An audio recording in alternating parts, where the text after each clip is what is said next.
jamais sur quoi je suis tombé. Encore une fausse preuve de la théorie de l'évolution. Voilà l'histoire. En 1971, une équipe de chercheurs introduit un lézard sur l'île croate de Podmercaru. 36 ans plus tard, une autre équipe de chercheurs découvre que les lézards ont changé. Ils sont un peu plus longs, leurs pattes ont raccourci, ils sont devenus herbivores et une valve est apparue dans leur intestin. Alors les articles fleurissent de partout, notamment cet article de Science et Vie qui fait état d'un cas d'évolution prodigieuse. Alors je pose la question, est-ce que ce cas-là est bien une preuve de la théorie de l'évolution de Darwin? Regardons de plus près. En réalité, il est question de 3 modifications. Modification de taille, modification de comportement et apparition d'une valve dans les intestins. Alors, on pourrait croire que c'est en faveur de la théorie de l'évolution, qui prétend qu'il y aurait eu apparition d'une première forme de vie, puis ensuite, par des mutations aléatoires, il y aurait eu apparition de petites modifications, puis de nouveaux organes, puis finalement de nouvelles formes de vie, pour créer finalement ce qu'on appelle l'arbre de vie. Mais est-ce bien le cas? Eh bien, regardons de plus près l'article. Toutes ces modifications sont dues à un changement de régime alimentaire. D'insectivores, les lézards sont passés à herbivores. Alors, je pose la question, évolution ou création? Parce qu'il y a bien une autre hypothèse, celle de la création. Dans ce cas-là, c'est Dieu qui crée directement les différentes formes de vie, avec des petites variations possibles, mais à l'intérieur, disons, des familles d'animaux. Pas de passage d'une forme de vie à une autre. Donc, comment savoir quelle est la bonne hypothèse? Eh bien, regardons plus loin dans cet article. On y apprend 2 choses. La première, c'est qu'une autre espèce de lézard de la même famille possède aussi ces valves dans l'intestin. Et il se trouve que cette espèce est également herbivore. Deuxième indice, on apprend que le génome de ces lézards n'a pas changé. Il s'agit de la même information génétique, de la même molécule d'ADN. Alors, avez-vous une idée de ce qui s'est passé? Je vous donne un autre indice. Il s'agit d'un autre article du même genre, paru dans la partie Science du Figaro. Là, il est question également de modification de lézards, mais en Floride. Et ce qui est intéressant, c'est la conclusion du scientifique. Je vous la lis. La rapidité du phénomène de changement ne m'étonne pas. D'autres exemples existent, comme ceux des pinsons de Darwin aux Galapagos, des lézards aux Caraïbes ou les musaraignes de l'archipel de Molène en Bretagne. On sait un peu mieux aujourd'hui pourquoi de tels changements sont possibles rapidement. Il s'agit des phénomènes liés à la lecture et à la régulation des gènes. En situation de stress, au sens large, un organisme est capable de modifier légèrement la lecture des gènes, révélant ainsi des potentialités jusque-là muettes. Alors, vous avez une idée? Eh bien, c'est clairement, encore une fois, un phénomène épigénétique.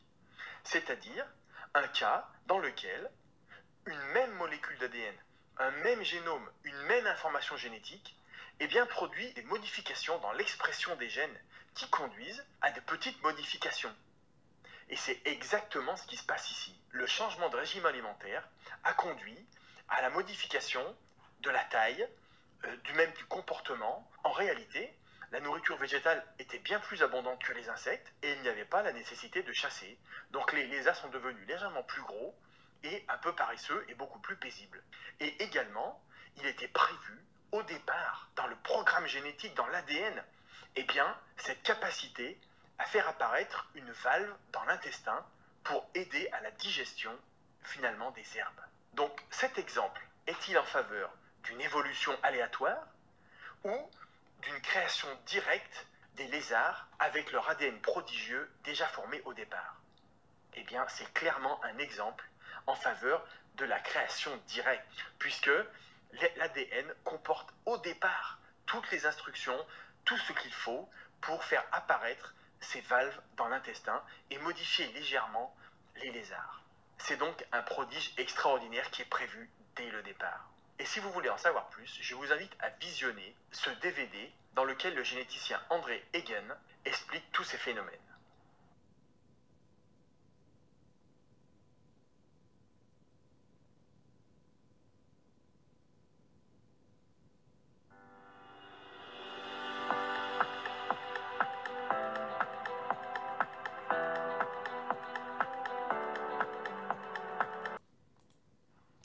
devinerez jamais sur qui je suis tombé.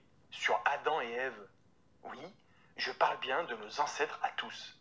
Figurez-vous que la génétique moderne confirme que nous avons bien de tels ancêtres, à la fois du côté féminin et du côté masculin. Pour le côté féminin, en utilisant l'ADN des mitochondries. Les mitochondries, ce sont ces petites usines qui fabriquent l'énergie dans toutes nos cellules. Et il se trouve qu'elles ont leur propre ADN. Et que cet ADN n'est transmis que de mère en fille. En fait, lors de la fécondation, seules les mitochondries de la maman se retrouvent dans l'œuf fécondé. On peut ainsi étudier précisément cet ADN parce qu'il n'est pas soumis au brassage génétique comme le reste de l'ADN de la reproduction sexuée. Du coup, en étudiant le taux de mutation, on est capable comme ça de remonter la filiation de fille en mère et de remonter jusqu'à cet ancêtre. Nos amis évolutionnistes utilisent des hypothèses pour évaluer le taux de mutation, notamment que l'homme et le chimpanzé auraient un ancêtre commun d'il y a des millions d'années. Cela résulte dans des taux de mutation qui conduisent à un âge pour cette Ève mitochondriale d'environ 150 000 ans. Mais ce qu'il y a de fascinant, c'est que lorsqu'on utilise les taux de mutation qu'on observe réellement maintenant chez les êtres humains, on tombe sur un âge pour Ève d'environ 6000 ans, exactement comme le prédit la Bible. On le voit notamment dans cette étude de Parsons de 1997, ainsi que dans cette étude de Nature en 2004. Pour le côté masculin, on utilise le chromosome Y. En fait, lui non plus, il n'est pas soumis au brassage génétique, puisqu'il se transmet uniquement de père en fils.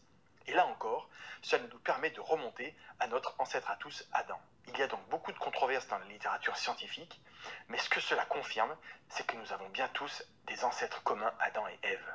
Et il se trouve que plus ça va, plus les découvertes s'accumulent pour aller dans le sens du modèle créationniste. On peut le voir par exemple dans le fameux arbre de la vie, qui est donc censé représenter l'histoire évolutive à partir d'un ancêtre unique commun. Eh bien, il se trouve que cet arbre craque de tous côtés. Par exemple, concernant ce fameux ancêtre commun hypothétique entre l'homme et les chimpanzés. Eh bien, il est toujours inconnu au bataillon, comme on peut le voir dans cet article de l'ENS. Et en fait, tous les candidats sont au fur et à mesure disqualifiés par les évolutionnistes eux-mêmes. La fameuse Lucie, par exemple, eh bien, son découvreur Yves Coppens a tout simplement indiqué que Lucie n'était pas dans notre lignée d'ancêtres. Et c'est la même chose pour tous au fur et à mesure. Toujours à propos de ce soi-disant arbre de la vie, eh bien, il se trouve que les racines non plus ne sont pas bien claires.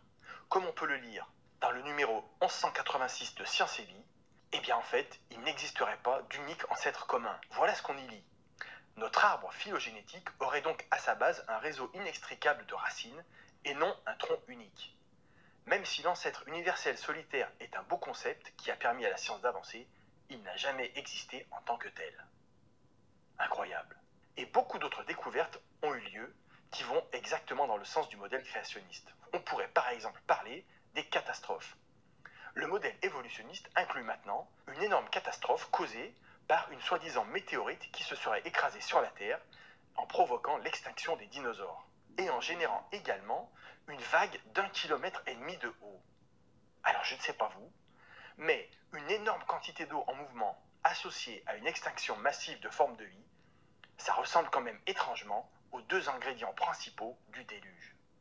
À propos de catastrophe, on pourrait aussi citer une catastrophe qui n'est pas du tout une hypothèse, mais quelque chose qu'on a observé de nos propres yeux, l'éruption du volcan du mont Sainte-Hélène en 1980, où des kilomètres de canyons et de strates géologiques se sont formés en quelques heures.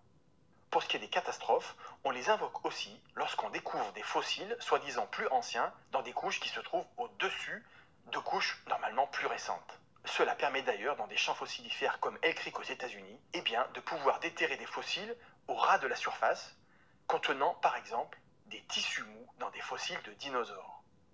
C'est tout à fait étonnant parce qu'il se trouve que ces tissus mous, qui sont censés se désagréger très rapidement, eh bien, contiennent du carbone 14, qui lui aussi est censé disparaître très rapidement. Eh bien, on en trouve, et cela permet de dater ces tissus mous de quelques milliers d'années seulement. Enfin, on pourrait évoquer ces cas d'évolution rapide en quelques décennies.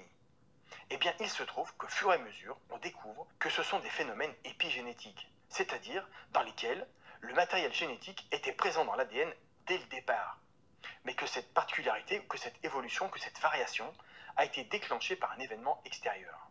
Bref, les découvertes s'accumulent en faveur du modèle créationniste. Autrement dit, Il n'a jamais été aussi facile d'être à la fois scientifique et créationniste.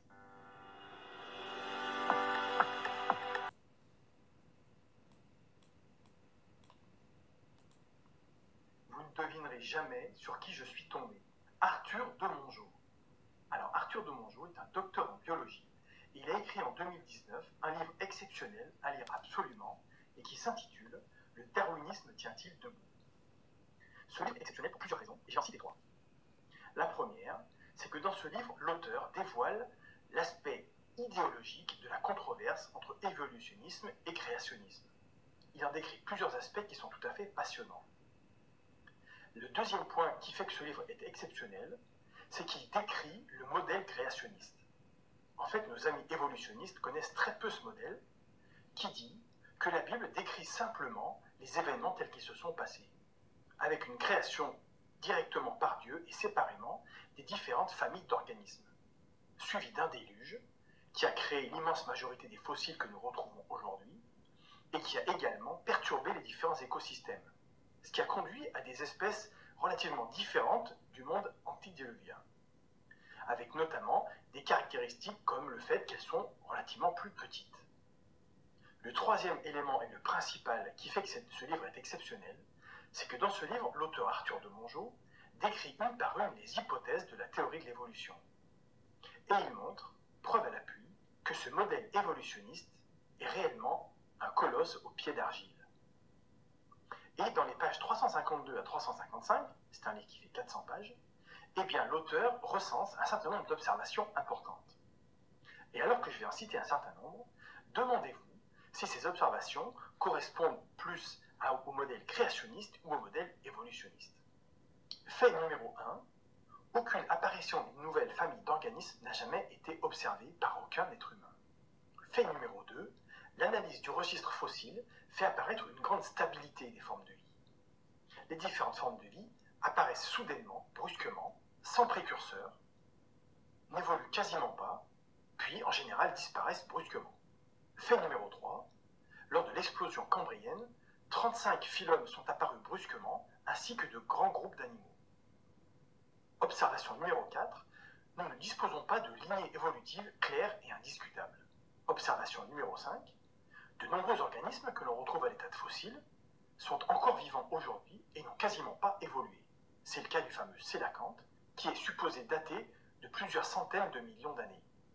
Observation numéro 6, les expériences menées en laboratoire pour tenter de faire évoluer les organismes n'ont jamais produit la moindre complexification de ces organismes. Fait numéro 7, la sélection artificielle menée par les éleveurs, et pourtant bien plus puissante que la sélection naturelle, n'a jamais conduit non plus à la moindre complexification des espèces.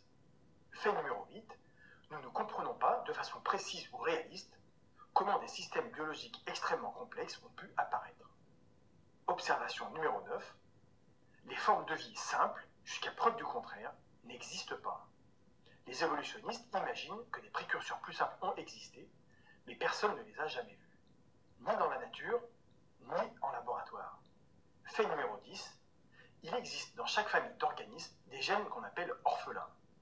C'est tout à fait surprenant, et si vous ne savez pas de quoi il s'agit, eh bien Dieu voulant, je devrais pouvoir poster une vidéo prochainement sur ce sujet qui est passionnant, et qui, encore une fois, s'accorde bien mieux avec le modèle créationniste qu'avec le modèle évolutionniste.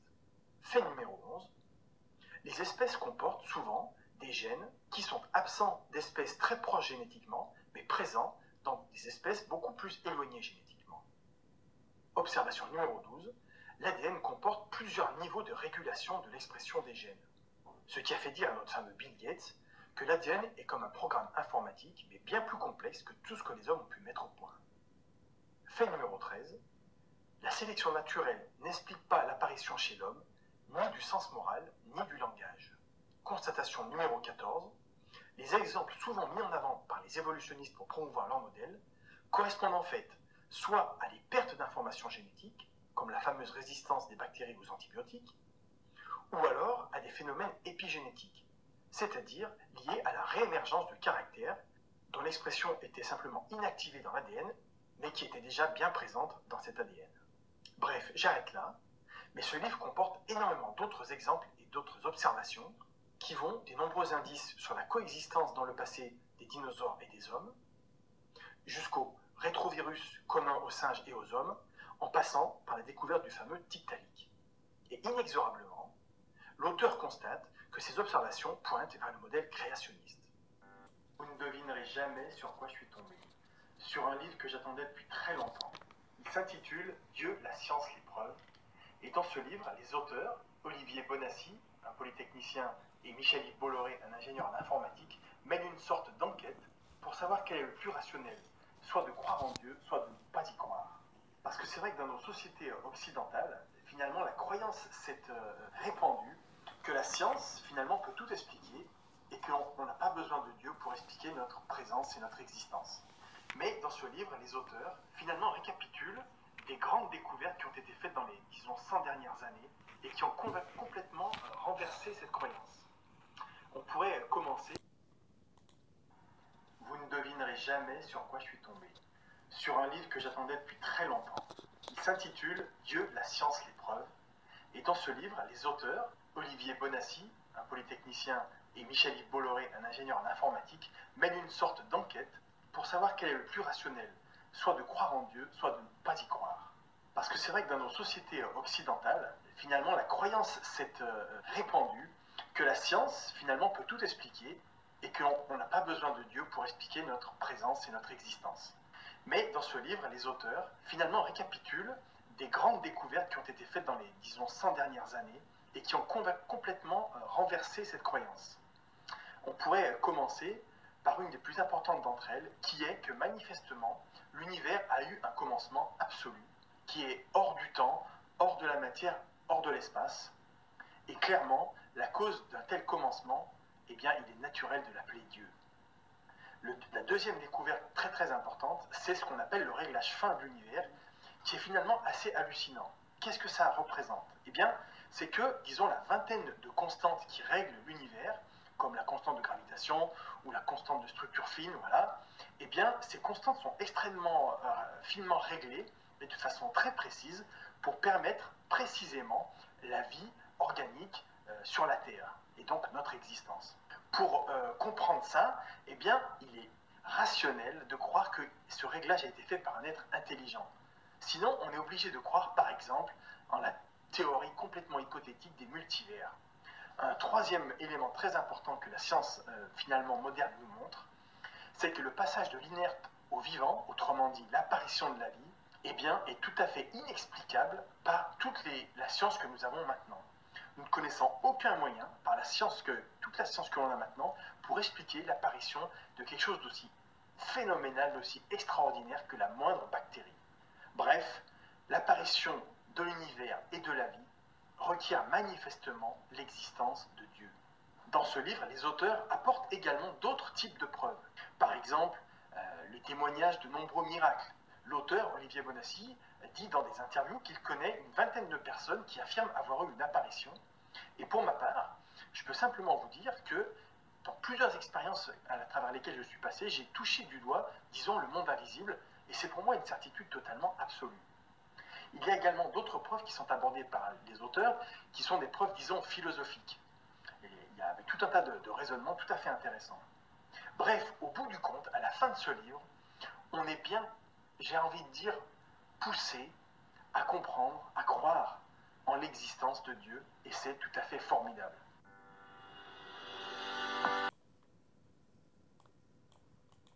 Vous ne devinerez jamais sur quoi je suis tombé. Sur les gènes orphelins. Il s'agit d'une découverte récente en génétique qui a beaucoup surpris les évolutionnistes. Parce qu'en fait, il s'avère qu'énormément de gènes ne descendent pas d'autres gènes par une série de mutations. En fait, avant cette découverte, la théorie de l'évolution prétendait que les gènes, finalement, dérivaient les uns des autres par une série de mutations à partir d'hypothétiques ancêtres communs. Mais on s'est rendu compte qu'entre 10 et 20%, et parfois jusqu'à 70% des gènes d'un organisme, eh bien, sont des gènes orphelins, c'est-à-dire qu'ils ne viennent d'aucun autre gène. Et la question se pose à nouveau, avec quel modèle cette découverte est-elle le plus en accord? Évolution ou création? Pour le modèle créationniste, Cette découverte n'est pas du tout surprenante, elle est même logique, puisque le récit de la création dans la Genèse semble indiquer que Dieu aurait créé séparément les différentes familles d'organismes. Et donc, rien de surprenant à ce que dans ces différentes familles d'organismes, eh bien, il existe des gènes qui leur soient spécifiques. Pour la théorie de l'évolution, par contre, c'est beaucoup plus compliqué. En fait, les évolutionnistes continuent de proposer que ces gènes, finalement, seraient issus de mutations dans ce qu'ils continuent de croire comme étant de l'ADN poubelle. Mais cette hypothèse est très difficile à croire pour plusieurs raisons, et je vais en présenter deux dans cette vidéo. La première raison, c'est que les séquences d'acides aminés qui peuvent produire une protéine fonctionnelle, eh bien, sont extrêmement rares. C'est ce qu'indiquait déjà le prix Nobel François Jacob en 1981 dans son livre Le jeu des possibles, dans lequel il dit explicitement que la possibilité de voir une protéine fonctionnelle se former de novo par association au hasard d'acides aminés est pratiquement zéro. Et ce constat s'est confirmé, comme on le voit par exemple dans cet article de 2004 du chercheur Douglas Axe, qui a été publié dans le journal de biologie moléculaire. Dans cet article, eh bien, il est indiqué que la rareté des séquences d'acides aminés qui pourraient réellement produire des protéines fonctionnelles, eh bien, serait aussi grande que de 1 sur 10 exposant 77. Alors, cela indique que finalement, les chances d'obtenir au hasard une protéine fonctionnelle sont extrêmement petites. La deuxième raison, c'est que l'immense majorité des gènes et des protéines qui leur sont associées font partie de deux réseaux extrêmement complexes. Le premier réseau, c'est celui de la régulation de l'expression des protéines. En fait, les différents gènes sont connectés, comme vous pouvez le voir sur l'image à l'écran, eh bien, via d'innombrables liens qui font qu'un gène va être exprimé, donc une protéine va être créée en plus ou moins grande quantité et à tel ou tel moment. Ces réseaux sont extrêmement complexes. Le deuxième réseau, c'est celui des interactions entre les protéines. Une fois créées, les protéines, pour remplir leur fonction, le font rarement de façon isolée, mais en général, eh bien, en association avec d'autres protéines. Donc les protéines vont s'associer soit ensemble, soit les unes après les autres, dans des mécanismes très sophistiqués pour produire finalement leur fonction. Et la question se pose donc, comment les différentes protéines auraient pu apparaître de façon isolée? Comment s'insérer de façon isolée et au hasard dans ces réseaux extrêmement complexes? En effet, la théorie de l'évolution propose, dans les quelques cas rares où les protéines sont justement isolées, eh bien une apparition peut-être de novo, comme par exemple les protéines antigel qu'on trouve dans certains poissons. Mais dès que les choses se compliquent, eh bien, comme vous pouvez le voir dans de nombreux articles, finalement, cette apparition reste un mystère. Et si vous consultez l'article Wikipédia en anglais sur les gènes orphelins, eh bien vous constaterez que les articles qui sont proposés, finalement, sont très hypothétiques et font appel finalement à la croyance en la théorie de l'évolution. Clairement, pour les gènes orphelins, il est bien plus logique de croire que Dieu aurait créé directement et séparément les différentes familles d'organismes. En fait, Dieu, qui a tout créé, est d'une intelligence inimaginable. Je ne devinerai jamais sur quoi je suis tombé. Sur toute une série d'opposants à la théorie de l'évolution. En effet, contrairement à ce que beaucoup pensent, depuis le départ, cette théorie a toujours été l'objet de controverses et beaucoup de scientifiques éminents s'y sont opposés. Et je vais commencer cette vidéo par une petite question quiz.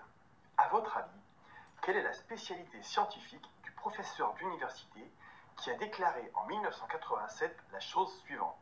Je crois qu'un jour, le mythe darwinien sera classé comme la plus grande tromperie de l'histoire des sciences.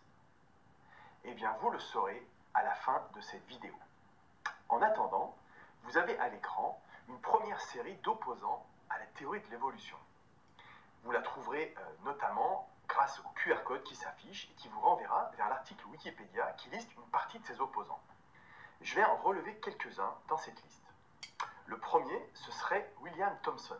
C'était le biologiste en chef du Commonwealth et en 1959, quand on lui a demandé d'écrire la préface du fameux livre de Darwin de l'origine des espèces, eh bien, dans cette préface, il a écrit notamment la chose suivante. Je ne suis pas convaincu que Darwin ait prouvé sa thèse, ni que son influence sur la pensée scientifique et celle du public en général ait été bénéfique. Incroyable. Vous avez le QR code qui vous renvoie vers la source.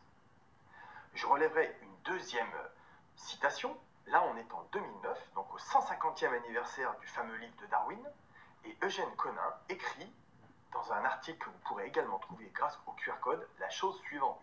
L'édifice de la synthèse moderne de la théorie de l'évolution s'est effondré, apparemment de façon irréparable. Vous voyez, rien qu'à travers ces deux exemples, combien beaucoup en fait de scientifiques se sont opposés à cette théorie. On pourrait en relever énormément d'autres, mais je vais continuer en listant un certain nombre d'oppositions collectives. En fait, certains chercheurs, certains scientifiques se sont regroupés et ont publié des articles et des thèses qui mettaient en avant des arguments contre cette théorie. On pourrait par exemple citer le groupe de mathématiciens qui ont lancé un défi à l'interprétation néo-darwinienne de l'évolution. C'était en 1966 et ils étaient conduits par un prix Nobel qui s'appelle Peter Medawar. En 1989, il y a eu la création du mouvement Intelligent Design, basé sur l'idée assez simple que tout ce qui est complexe finalement vient d'une intelligence et que forcément la vie, qui est la chose la plus complexe que l'on connaisse, eh bien, pourrait bien venir d'une intelligence supérieure, Dieu évidemment. Vous avez ensuite différents groupes, notamment en Angleterre, et je citerai celui qui s'est regroupé en 2016 et qui finalement a constitué la troisième voie de l'évolution. Vous voyez ici un QR code qui vous renvoie vers le site de ce regroupement. Et puis je terminerai par une liste, une pétition qui a été signée en ligne sur Internet et dans laquelle plus de 1000 scientifiques, tous titulaires d'un doctorat en sciences, eh bien, ont voulu signer une pétition mettant en avant leurs doutes quant à la validité de cette théorie. Vous pourrez retrouver tout cela et vérifier tout cela par vous-même. Alors, encore une fois, quels sont les arguments avancés contre cette théorie? Vous avez ici un lien vers une vidéo de 4 minutes qui vous explique un peu en détail de quoi il s'agit. Mais grosso modo, eh bien, il y en a deux principaux. Premièrement, on va dire qu'on a du mal à trouver à la fois une explication valable et des expériences qui pourraient montrer que les mutations aléatoires dans l'ADN pourraient produire des nouvelles fonctionnalités ou des nouveaux organes. Deuxièmement, on a bien du mal à trouver dans le registre fossile la trace de l'évolution.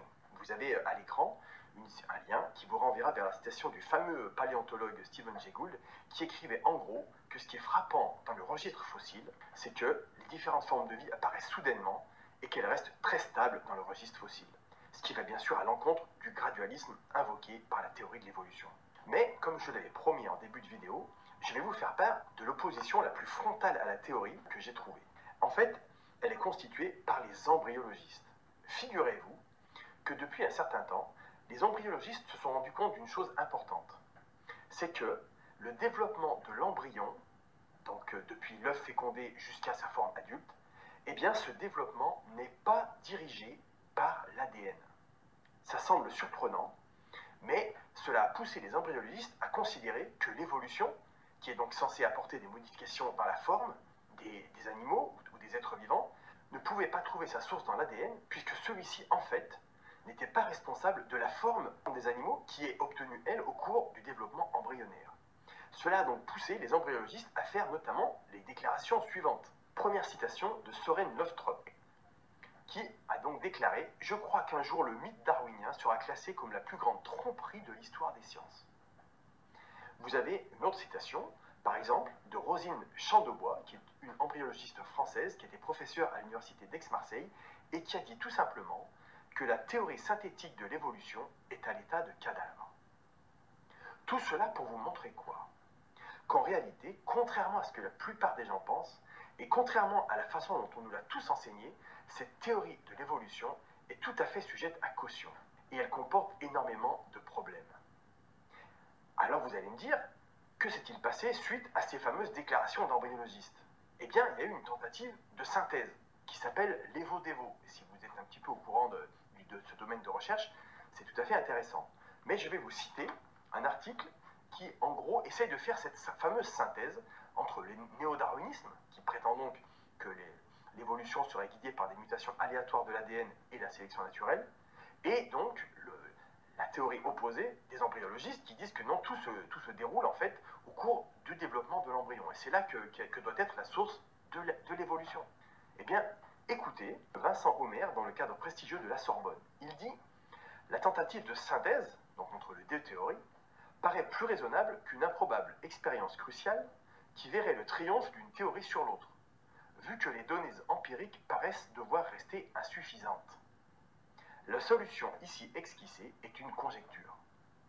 Alors, en bon français, ça veut simplement dire qu'il n'y a pas une expérience qui permet de départager les deux théories. Autrement dit, il n'y a pas de preuve expérimentale forte d'aucune des deux théories, et la tentative de synthèse est bien hypothétique. Bref, pour résumer, il paraît de plus en plus clair que pour expliquer les origines, eh bien, il nous faut une explication surnaturelle. En fait, la méthode scientifique, qui cherche une explication naturelle, est bien incapable de nous expliquer ni l'origine de l'univers, ni l'origine des fameuses lois de la nature, d'où peuvent-elles bien provenir, ni l'origine de la valeur des constantes universelles, comme la valeur de la vitesse de la lumière ou de la constante de Planck, ni l'origine de la vie, ni en fait l'origine de la diversité de la vie. Clairement, la science des origines pointe vers Dieu, et gloire lui soit rendue. Bonsoir à toutes et à tous, nous sommes en septembre 2022 et je suis tout à fait heureux de venir vous parler d'une découverte récente qui confirme le récit biblique de la création. Alors pour ceux qui ne seraient pas familiers avec ce récit biblique de la création, eh bien c'est tout simple, c'est si vous lisez le livre de la Genèse dans la Bible de la façon la plus simple et la plus directe, eh bien vous arrivez à la conclusion que Dieu aurait donc créé l'univers et tous les êtres vivants il y a à peu près 6000 ans. Il les aurait créés de façon séparée. Alors si ce récit est exact, eh bien on devrait normalement en trouver des traces. Et aujourd'hui, je viens vous parler d'une découverte donc récente en génétique qui vient confirmer ce récit de façon tout à fait admirable. Alors il s'agit plus précisément d'étudier l'ADN de nos mitochondries. Alors pour ceux qui auraient regardé l'épisode d'Adam et Ève, vous vous souvenez peut-être que cet ADN a des particularités spéciales qui font qu'on a pu construire une sorte d'arbre généalogique qui conduit au fait que tous les êtres humains vivant actuellement, eh bien finalement, descendraient d'un ancêtre commun qui, d'après les hypothèses des taux de mutation basés sur la théorie de l'évolution, aurait vécu il y a peut-être 200 000 ans. Alors cette découverte est déjà assez remarquable, puisque finalement, on pourrait la faire coller assez facilement avec le récit biblique de la création. Mais la découverte dont je viens vous parler aujourd'hui, eh bien c'est une découverte qui va dans ce sens de façon tout à fait remarquable. Figurez-vous qu'une équipe de chercheurs a voulu utiliser l'ADN des mitochondries des animaux pour faire le même type d'étude. Et vous avez à l'écran le QR code qui vous amènera vers cet article, vous pourrez le consulter. Et je vous en livre directement une des conclusions, ou la conclusion principale, c'est que finalement, en étudiant l'ADN des mitochondries des animaux, on arrive exactement à la même conclusion, à savoir que chaque type d'animaux pris séparément, donc l'ensemble des chats, l'ensemble des chiens, l'ensemble des chevaux, enfin bref, et bien finalement, tous ces types d'animaux ont des ancêtres communs qui apparemment ont vécu exactement au même moment, à la même période, que cet ancêtre commun universel des êtres humains. Donc si on résume, ces découvertes récentes montrent que tous les êtres humains et tous les animaux, finalement, auraient des ancêtres communs qui auraient vécu en même temps dans un passé assez récent. Donc c'est déjà tout à fait remarquable comme découverte. Mais si on ajoute à ça le fait que finalement cette époque de 200 000 ans est obtenue à travers des hypothèses évolutionnistes, notamment pour les hommes que finalement les hommes et les chimpanzés auraient un ancêtre commun d'il y a peut-être 6 ou 7 millions d'années. Donc si on prend des hypothèses sur les taux de mutation de l'ADN mitochondrial basés sur ces hypothèses, on arrive effectivement à des âges peut-être de 150 000 ou 200 000 ans. Mais par contre, si on prend en compte uniquement les taux de mutation de l'ADN mitochondrial qu'on observe actuellement, on arrive au fait que cet ancêtre commun aurait vécu il y a plutôt autour de 6000 ans. Donc si je résume, les recherches en génétique et cette dernière découverte en particulier, qui date de 2018, eh bien nous conduit à la conclusion que tous les êtres humains et tous les animaux, finalement, viendraient d'ancêtres communs qui auraient vécu il y a 6000 ans. C'est-à-dire exactement le récit biblique de la création lorsqu'on le prend de la façon la plus simple et de la plus directe. Alors vous allez me dire, mais que se passe-t-il? Est-ce que les scientifiques auraient enfin reconnu que la Bible est un récit historique et tout à fait fiable? Pas vraiment. Si on prend les personnes qui ont rédigé cet article, eh bien, que s'est-il passé? Eh bien, ils se sont sentis obligés d'inscrire en préambule de leur article que eux ne croyaient pas à Adam et Ève ni au déluge. C'est tout à fait remarquable parce qu'en réalité, Leur étude va justement dans ce sens. Alors vous allez me dire, mais quelle explication fournissent finalement les scientifiques sur cette situation? Eh bien, ils vont parler de goulot d'étranglement. Ils vont dire que finalement, pourquoi est-ce qu'on a un ancêtre commun récent d'il y aurait 200 000 ans? C'est parce que la population a beaucoup réduit. Mais là, on a une découverte qui comment dirais-je, pourrait lever quelques doutes sur cette explication, parce qu'on s'aperçoit que finalement, c'est la même chose pour tous les animaux. Donc il faudrait qu'il y ait eu un goulot d'étranglement de tous les animaux et de tous les êtres humains. Donc c'est une découverte qui est tout à fait extraordinaire et qui va précisément dans le sens de la création. C'est pas étonnant puisque pour nous qui sommes chrétiens, nous savons que c'est réellement la parole de Dieu. Et je n'aurai qu'un mot pour terminer. À Dieu soit la gloire.